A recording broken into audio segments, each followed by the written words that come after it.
마음으로 읽는 성경. 안녕하세요. 마음으로 읽는 성경의 기쁜 봄입니다. 지난 시간에는 하나님의 쉼의 날에 주시는 어마어마한 선물, 복과 거룩함을 주시는 하나님을 느껴보았습니다. 지금도 생각해보면 마치 어머니 하나님의 세심한 사랑이 느껴져서 든든하기도 하고 또 포근하고 따뜻하기까지 합니다. 어떠세요? 여러분 이번 주일에 이런 쉼 누리셨나요? 네, 마음으로 읽는 성경, 오늘은 또 어떤 하나님의 모습을 발견할 수 있을지 기대가 됩니다. 오늘도 이 가득한 설렘을 안고 출발합니다.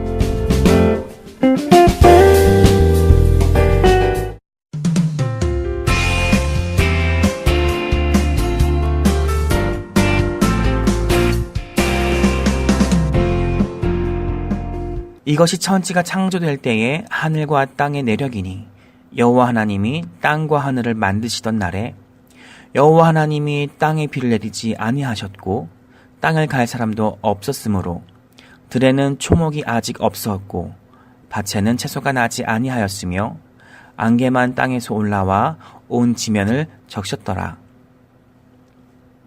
하나님의 창조와 쉼의 여정을 마친 창세기가 이젠 또 다른 이야기를 시작하려는 걸까요? 그런가 싶은데 또다시 창조의 이야기가 나오네요. 그런데 오늘 본문에서도 나오지만 하늘과 땅의 창조될 때라고 시작하는데 또 그 받는 구절은 땅과 하늘이라고 표현되어 있습니다. 보니까 원어에 이렇게 쓰여져 있더라고요. 성서학자들의 많은 이야기들이 있지만 여기서 그런 말들을 늘어놓고 싶지는 않고요. 여기서는 그냥 기쁜 봄답게 쉽게 상상하고 그 저자의 마음을 헤아려 본다면요. 저에게는 뭔가 다른 이야기들을 시작하려고 해. 이렇게 다가오네요. 하늘과 땅의 내력 중에서 여기서는 땅에 좀 집중해서 시작해 볼까? 마치 창세기 1장의 내용이 태초로 시작한 우주 창조의 이야기라면요. 창세기 2장에는 이 지구와 땅에 초점을 맞춘 창조 이야기라고 할까요? 이렇게 조금 다른 관점의 창조 이야기에서는요. 하나님이 아직 땅에 비를 내리시지도 않으셨고 땅을 갈 사람도 없어서 아직 들과 밭에 초목과 채소가 없다고 말씀하시네요. 창세기 1장 28절에 땅을 정복하라는 말씀을 조금 길게 묵상했었는데요. 이 느낌은 마치 그 정복할 땅을 주셨는데 아직 시작되지 않은 처음 땅의 모습. 그 처음 땅의 모습을 보는 느낌이 있네요. 아직 사람이 없으니까요. 또 창세기 1장에서는요. 초록의 식물을 벌써 셋째 날에 주셨는데요. 그 느낌이랑도 사뭇 다르네요. 또 그냥 그 식물들을 먹으라고 주셨는데 오늘 말씀에는 분명히 땅을 갈 사람이 없다고 말씀하시고 있습니다. 이 말은 땅을 갈아야 식물들을 주시고 먹을 것이 있단 말이죠. 이건요 꼭 마치 그 영화의 플래시백 같은 느낌이라고 할까요? 이런 거 있잖아요. 아직 땅에는 사람도 없고 비도 안 내려주셔서 초목과 채소도 없는 땅에 갑자기 누가 딱 등장하는 거죠. 보니까 아담과 하와인 거예요. 아무것도 없는 땅에 갑자기 어디선가 나타난 아담과 하와. 그리고 그들이 다시 에덴을 그려보는 것이 바로 그 이후의 모습인 거죠.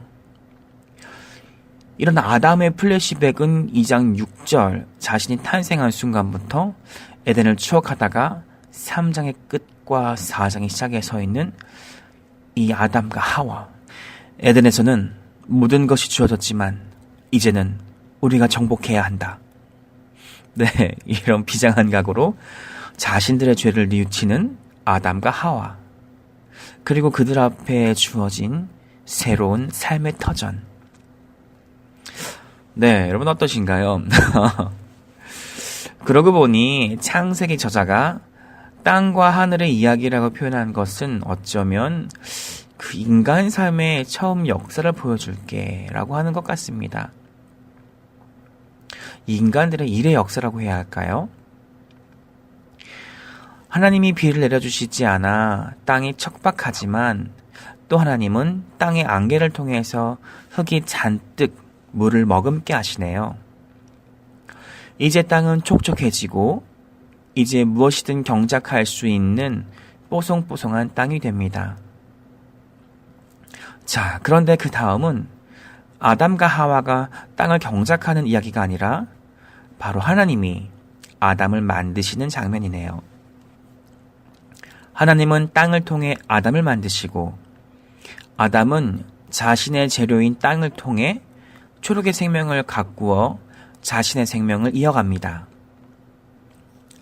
땅은 태초부터 있는 물질이면서 모든 생명의 근원이 되는 물질이고 그럼에도 불구하고 땅은 하나님으로부터 인간의 손에 정복되도록 그래서 순종하도록 되어져 있는 존재네요. 갑자기 콩 심은 데 콩 나고 팥 심은 데 팥 난다는 우리말 속담이 떠오르네요.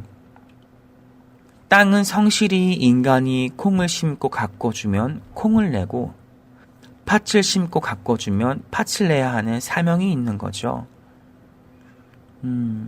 그렇네요. 네, 이런 땅을 조금 더 생각해 보면 태초에 물속에 숨겨져 있다가 하나님이 드러내시고 물과 적당히 조화 속에 있어야 무엇이든지 만들고 무엇이든지 품을 수 있는 대지의 보고가 되다가도 물이 전혀 없으면 사막과 같이 황폐해지고 먼지가 되는 신비한 존재네요. 저는 이 순간 잠시 깜짝 놀랐는데요.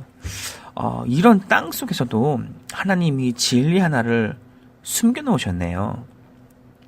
지금 제 마음속에 이런 하나님의 음성이 막 메아리치고 있는 것 같아요.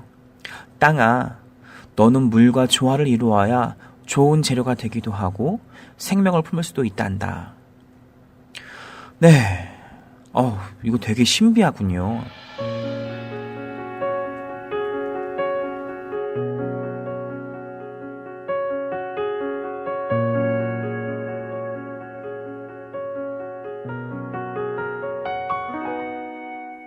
네, 마음으로 읽는 성경. 오늘은 어떻게 들으셨나요? 오늘은 너무 상상력이 앞서간 게 아닌가 싶다가도 또 마음으로 읽는 자유가 이런 게 아닐까요?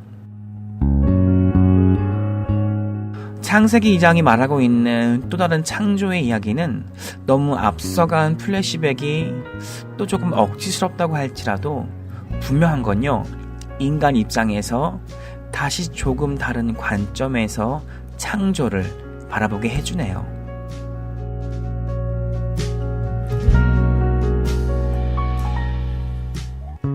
땅과 땅이 머금고 있는 물을 통해 하나님은 또 다른 진리를 선물해 주셨는데요. 조화. 여러분 어떠신가요? 이 조화 말고 또 다른 것도 있을까요? 여러분도 한번 찾아보시죠. 찾아질 때마다 뭔가 내 마음을 짜릿하게 하는 감동을 느끼실 수 있습니다.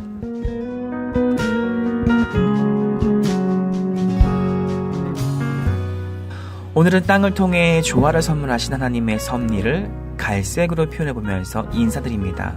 여러분, 다음 시간에 만나요. 안녕.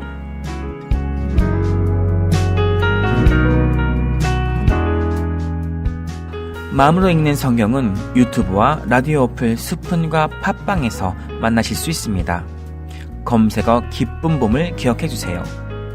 구글과 네이버에서 기쁜 봄을 검색하시면 기쁜 봄 세상 홈페이지를 통해 더 다양한 컨텐츠를 만나실 수 있습니다.